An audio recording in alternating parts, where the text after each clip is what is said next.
Assalamualaikum warahmatullahi wabarakatuh. Salam sejahtera bagi kita semua. Perkenalkan, nama saya Inesya Putri Abdira dengan NIM C1B323032. Pada kesempatan kali ini, saya ingin membawakan sebuah review atau ulasan mendalam terhadap sebuah film pendek yang berjudul Bila Esok Ibu Tiada. Film ini disutradarai oleh Rudi Sudjarwo berdasarkan novel karya Nui Nagiga dengan skenario yang ikut ditulis oleh Oka Aurora.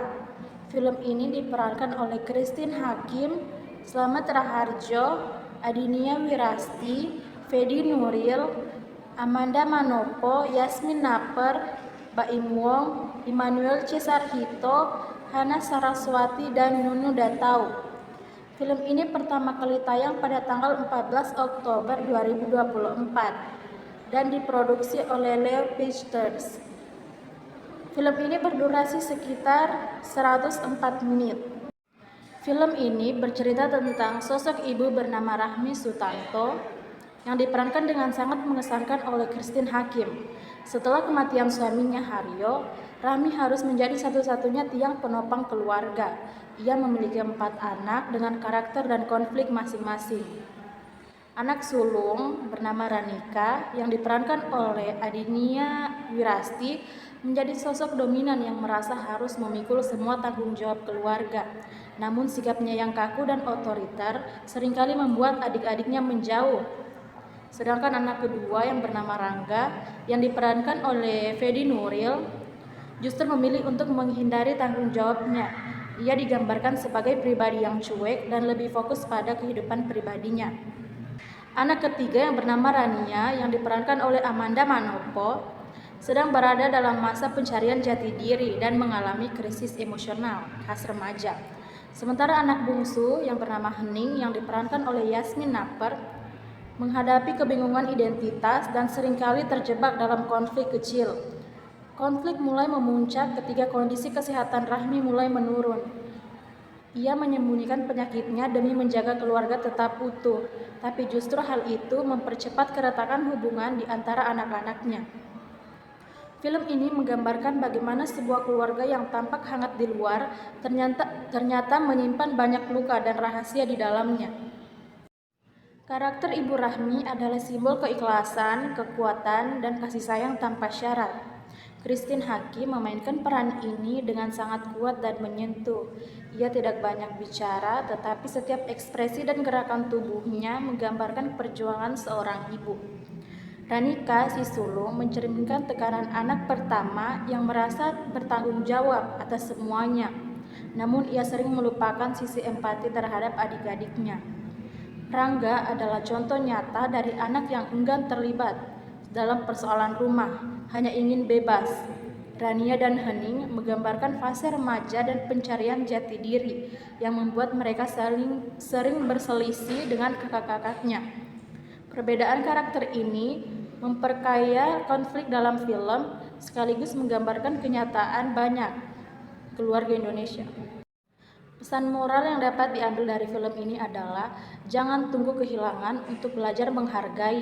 Kita seringkali menunda untuk berterima kasih kepada ibu. Kita merasa beliau akan selalu ada, padahal waktu tak pernah menunggu. Kehadiran seorang ibu adalah pusat dari keseimbangan sebuah keluarga. Saat ibu mulai melemah atau sakit, saat itulah keluarga diuji.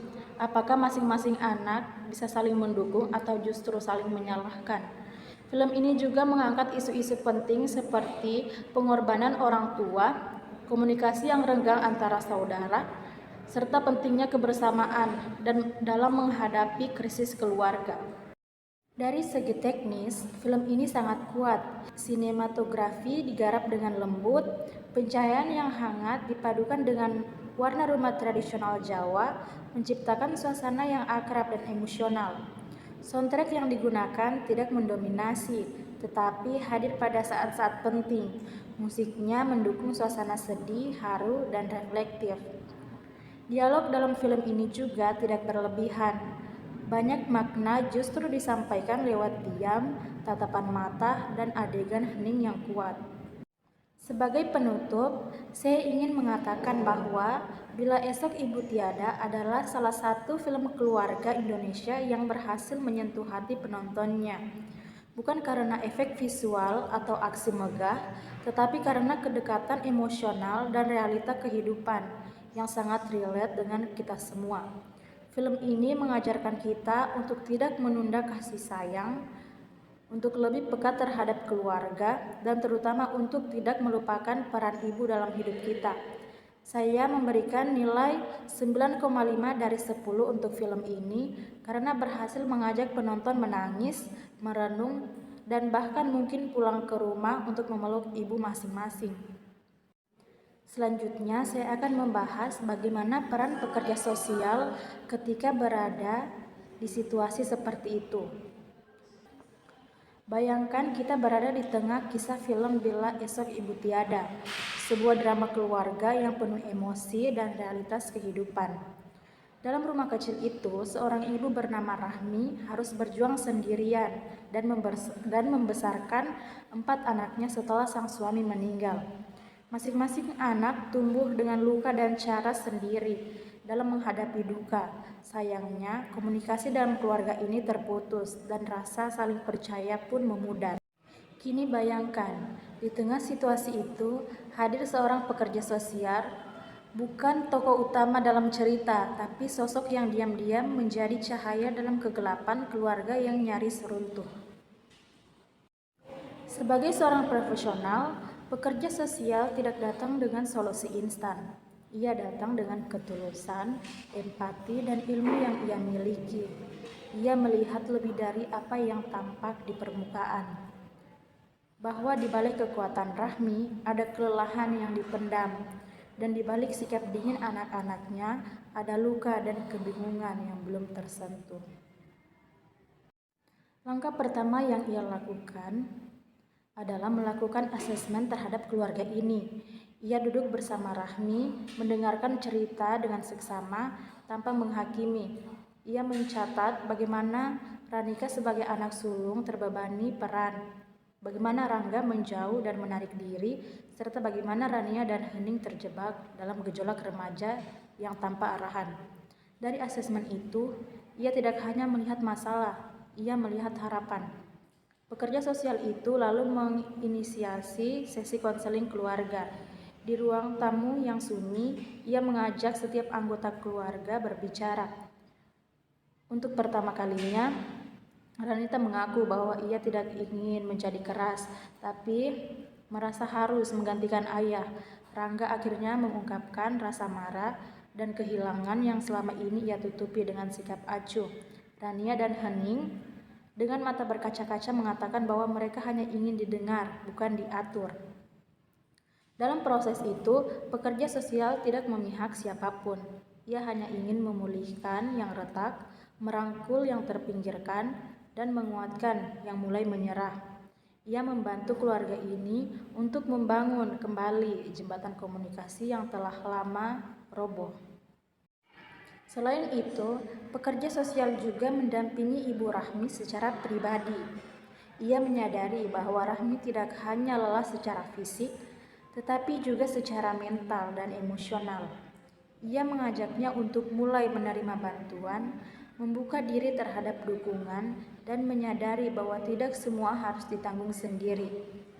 Ia menghubungkan Rahmi dengan layanan kesehatan, dukungan psikososial, dan bantuan sosial yang bisa meringankan beban hidupnya.